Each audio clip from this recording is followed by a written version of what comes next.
Então explica aí como é que é esse sonho lúcido que você tem.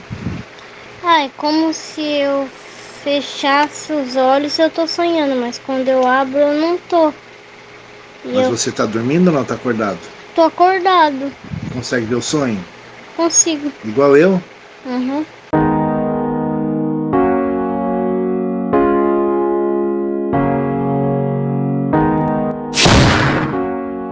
Eu estava sentado conversando com o Alexandre, com os olhos assim fechados.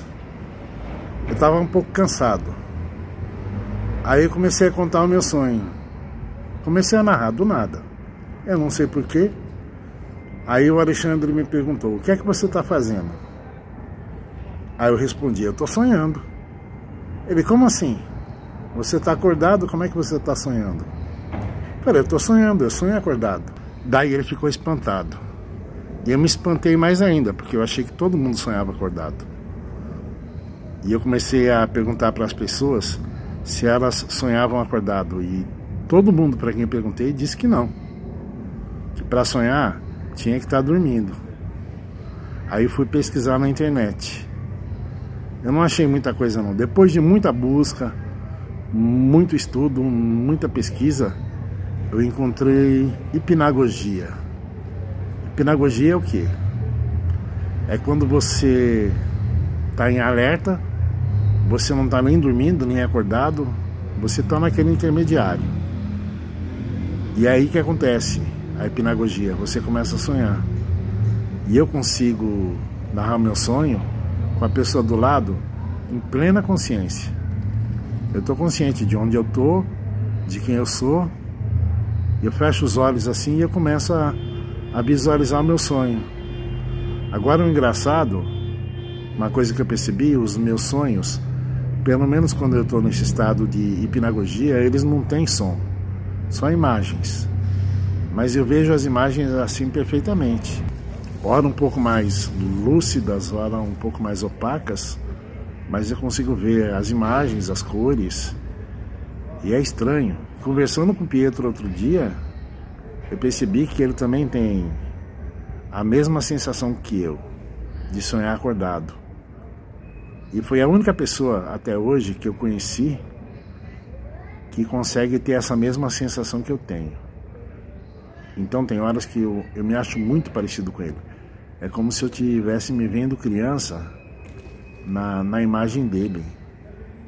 Nós somos muito parecidos e nem grau de parentesco nós temos. Mas ele pensa exatamente como eu. E é por isso que eu desconfiei que ele também tem baixa inibição latente. Mesmo porque ele é autista, meu psiquiatra disse que todo autista tem um grau maior ou menor de baixa inibição latente. Agora você aí que está assistindo meu vídeo, me diz aí se você já sonhou acordado, se você já teve essa sensação de estar dormindo ou estar acordado e estar sonhando. Aí, de repente eu estou aqui gravando e aparece um cara me oferecendo bala. Eu não gosto, uma coisa que eu não gosto também é quando as pessoas me interrompem. Eu não sei se eu vivo num mundo paralelo, mas eu não gosto que as pessoas me parem na rua e me perguntem alguma coisa, ou venham me interromper. É como se eu estivesse sozinho, sempre. Eu ando na rua, eu vejo as pessoas, mas eu dificilmente interajo com elas. Mesmo porque eu não gosto de interagir. Ele viu que eu estava gravando, ele quis me interromper. Eu não gostei da atitude dele.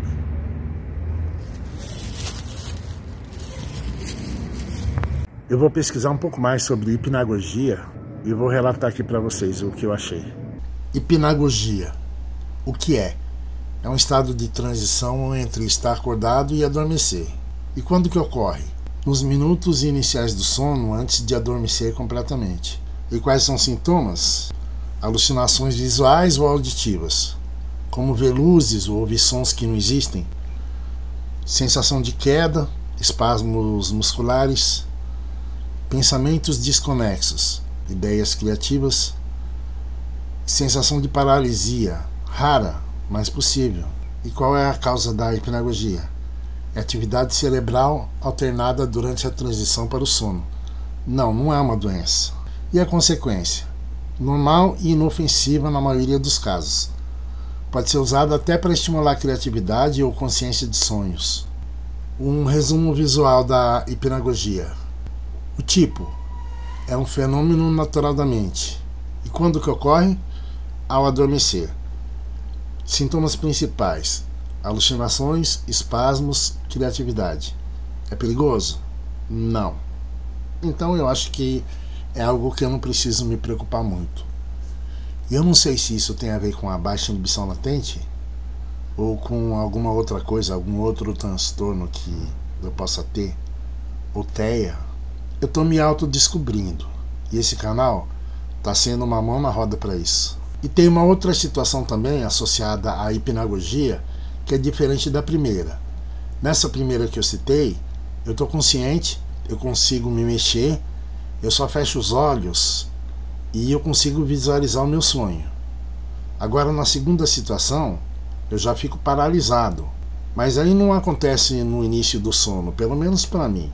Essa segunda situação para mim acontece no meio do sono, mas já faz muito tempo que eu não tenho isso. Agora a primeira situação ela é recorrente, eu sempre tenho. É como se eu tivesse parado e não conseguisse me mexer, acordado. Aí é como se eu estivesse dentro do sonho, começasse a ver umas coisas e não conseguisse me mexer nem falar. É quando você está dormindo e você não consegue se mexer. É como se fosse um pesadelo. Então te dá aquele desespero. Você consegue olhar ao redor, consegue ver as imagens, ver o ambiente onde você está, mas você não se mexe. Eu já tive isso e dá uma aflição assim enorme. É como se você tivesse aquela sensação de morte. Como se você tivesse morrido e não conseguisse acordar do seu sono. É horrível. Pietro também tem isso. Então eu fico pensando como essa nossa mente era complicada. Como existem coisas que a gente não consegue explicar.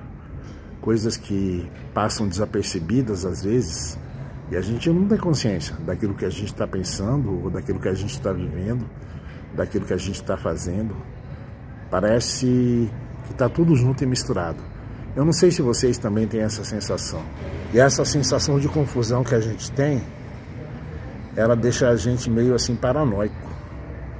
Você fica tentando entender as coisas e você não consegue, ou consegue entender várias coisas ao mesmo tempo e não sabe assim qual é a razão, qual a certeza das coisas. Eu me sinto assim sempre, o tempo todo.